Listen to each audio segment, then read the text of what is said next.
भाई dear student, third learning outcome शुरू करते हैं which is describe tower of Hanoi problem. तो डियर स्टूडेंट देखिए, जो टावर ऑफ हैनोई है it is a game problem और you can say game puzzle problem, जिसमें क्या होती है, there are some dissimilar size disk जो एक पैक के ऊपर होती है in the form of a stack, और उनको आपको सोर्स पैक से डेस्टिनेशन पैक पे क्या करना होता है, शिफ्ट करना होता है।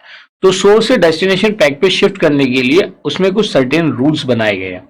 जैसे रूल्स क्या क्या है कि कोई भी बिगर डिस्क, क्योंकि वो डिस्क क्या है, डिसिमिलर साइज की है, कोई भी बिगर डिस्क स्मॉलर डिस्क के ऊपर नहीं आएगा।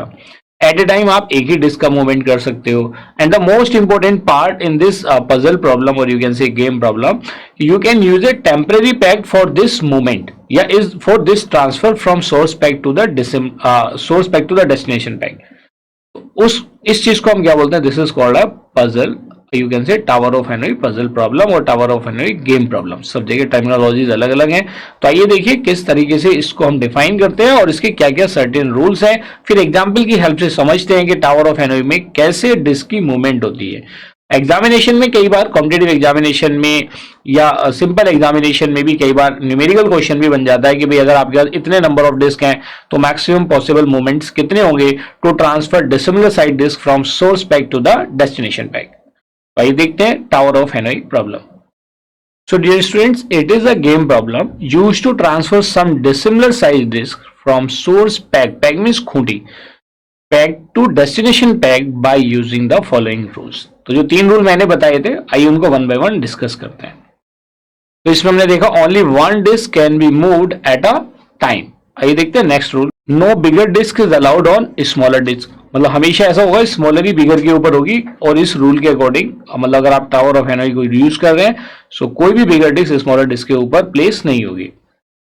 And the third rule is we can use a temporary pack for this transfer. तो देखिए ओवरऑल जो मैंने बिगिनिंग में समराइज किया था उसी चीज को हमने स्टेटमेंट की फॉर्म में यहाँ पे मेंशन कर दिया।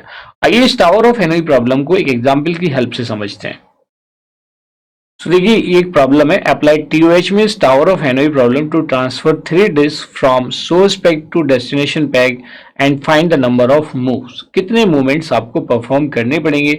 जब भी मैं टावर ऑफ हैनोई की बात करता हूं या डिस्क की बात करता हूं तो डिस्क का मतलब क्या हो जाएगा, these are the dissimilar size disk. By default these are dissimilar size in nature. ठीक है, इट इज अंडरस्टूड। तो ये देखते हैं, इसमें अप्लाई करते हैं। ये गिवन है कि कितने डिस्क है, उसके अंदर 3 डिफरेंट डिस्क है और तीनों के तीनों क्या है, डिसिमिलर साइज की डिस्क है। आइए 3 डिफरेंट पैक कंसीडर कर लेते हैं, एक सोर्स पैक, एक destination pack and a temporary peg as per the given rules. जो 3 रूल्स है उनको अप्लाई करके इस ट्रांसफर को देखते हैं और कितने मूवमेंट्स आते हैं उनको यहाँ पे हम फाइंड आउट करते हैं। तो देखिए ये हमारी सपोज करो सोर्स पैक है, ये D4 डेस्टिनेशन पैक है एंड T4 से सपोज करो ये टेम्परेरी पैक है, और हमारे पास साइज जो डिसिमिलर साइज के 3 डिस्क हैं, से दे आर लाइक दिस। ये 3 डिफरेंट डिस्क हैं A, B एंड C। तो चलिए जो रूल्स है उसको अप्लाई करते हैं। First rule, one disk can move at A time.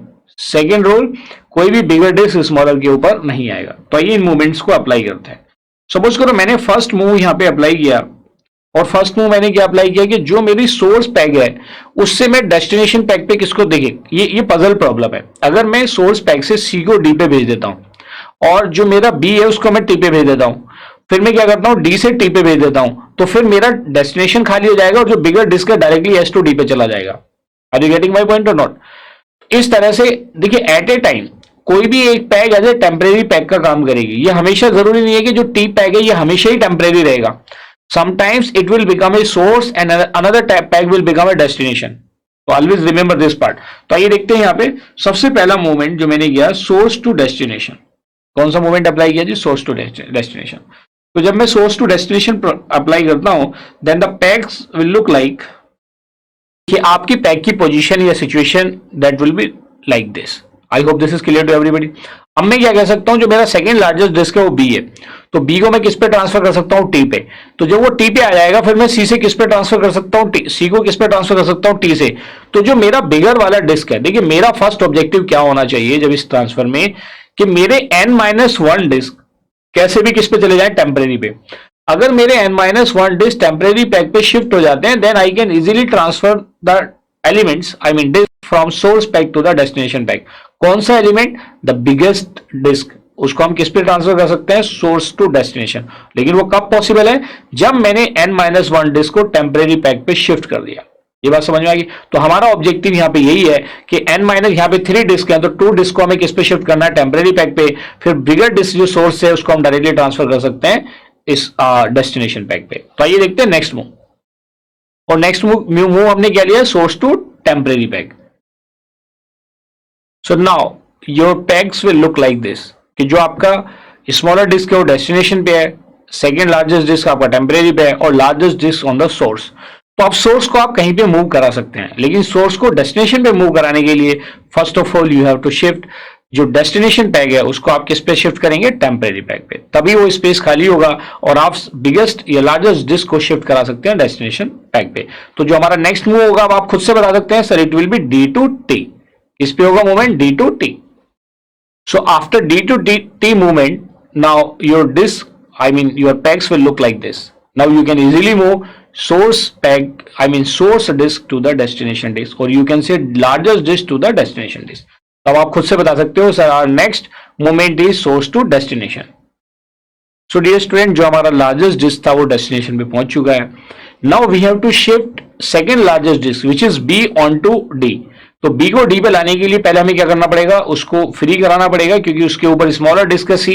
तो सबसे पहले हमें सी को किधर शिफ्ट कराना पड़ेगा, सोर्स पे। नाउ इन दिस केस जब मैं T2S परफॉर्म करूंगा then T will become the source and S will become the destination. So always remember, ये हमने nomenclature तो यूज करी है source to destination, but sometimes source will become as a temporary peg or a destination may become a temporary peg or a temporary peg may become a source or a destination.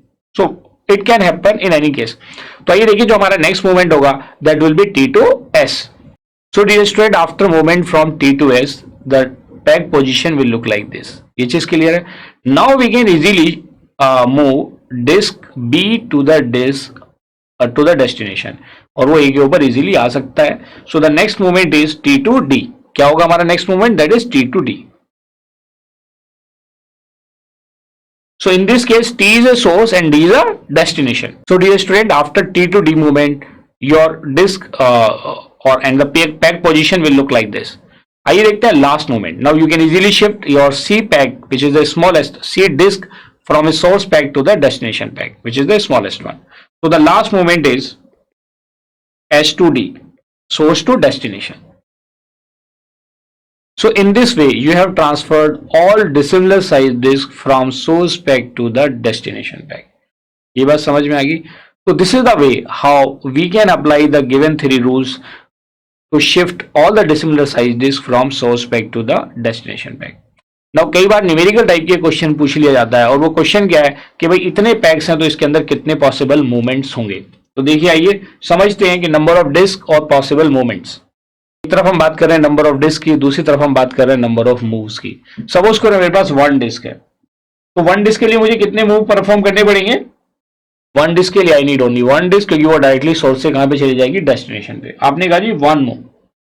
मेरे पास अगर 2 disc है तो 2 disc के लिए मुझे कितने operations perform करने पड़ेंगे भाई, पहले में जो स्मॉलर डिस्क होगी उसको मैं टेम्परेरी पे डालूंगा, फिर लार्जेस्ट को सोर्स पे, और फिर टेम्परेरी से डेस्टिनेशन पे। तो इस तरीके से मुझे टोटल कितने मूव परफॉर्म करने पड़ेंगे, 3। How many moves will be there, 3 moves. अगर मेरे पास 3 डिस्क है तो 3 में मैंने देखा अभी कितने मूव्स परफॉर्म करने पड़े, 7। Are you getting my point? तो इसी तरह से अगर आप देखेंगे आपके पास अगर 4 डिस्क होती हैं, so in case of 4 disk you will be able to perform 15 moves. कितने हो जाएंगे, 15 मूव्स। अब आप इसे जनरलाइज करिए, let us generalise this situation. इसकी जनरल सिचुएशन को अगर मैं जनरलाइज करता हूं कि सपोज करो नंबर ऑफ डिस्क मेरी n रिप्रेजेंट करती है, तो ये मेरी क्या वैल्यू रिप्रेजेंट करेगी, it will be 2 to the power 1 minus 1। ये क्या हो जाएगा, 2 to the power 1 minus 1 is equal to 1। ये चीज क्लियर होगी। और ये वैल्यू किसको रिप्रेजेंट कर रही है, 2 to the power 2 minus 1, जब n इज इक्वल टू कितना है, 2 है। जब n इज इक्वल टू 3 है, it is representing 2 to the power 3 minus 1। When n is equal to 4, it is representing 2 to the power 4 minus 1। ये चीज clear होगी। अब यू कैन जनरलाइज इट।